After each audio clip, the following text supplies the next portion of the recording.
Hello friends, मैं हूँ सुनीता। मेरे चैनल हिंदी लोकगीत में आप सबका स्वागत है। मैं आज कृष्ण सोहर गीत सुनाने जा रही हूँ।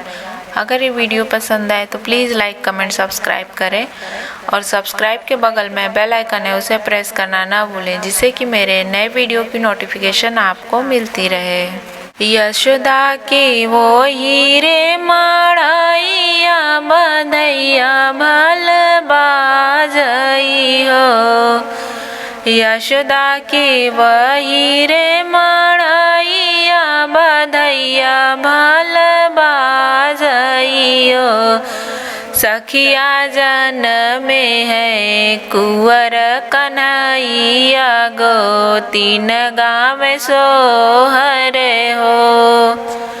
सखिया जन में है कुंवर कन्हैया गो, तीन गाँव सोहर हो। यशोदा के वही रे माड़ैया बधैया भल बाजइयो। यशोदा के वही रे माड़ैया बधैया भल बाजइयो। सखिया जन में है कुंवर कन्हैया गो, तीन गाँव सोहर हो। सखिया जन में है कुंवर कन्हैया गो, तीन गाँव सोहर हो। मैया जे खड़ी आंगनैया ललन मुख चूमइयो। मैया जे खड़ी आंगनैया ललन मुख चूमइयो। रामानंद के भइले ललनवा जगत दुख तारण हो।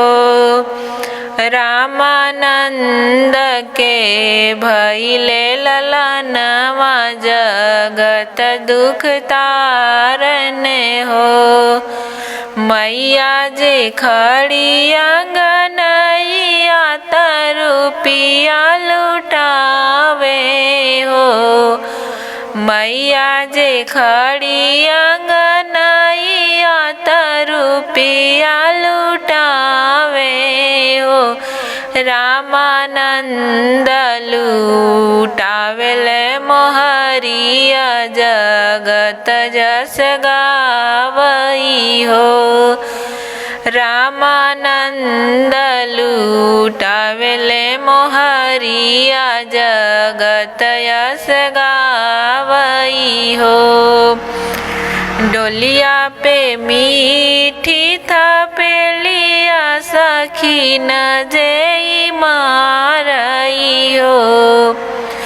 डोलिया पे मीठी थपेलिया सखी न जेई मारई हो।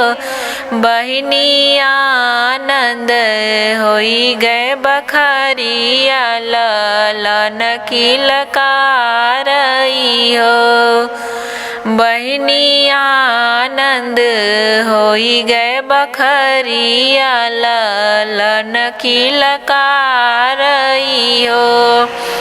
यशोदा के वही रे माड़ैया बधैया भल बाजई हो।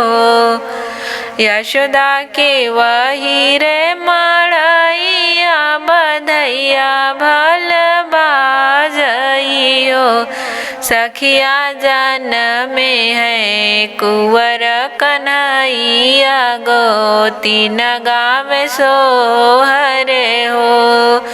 सखिया जन में है कुंवर कन्हैया गो, तीन गाँव सोहर हो।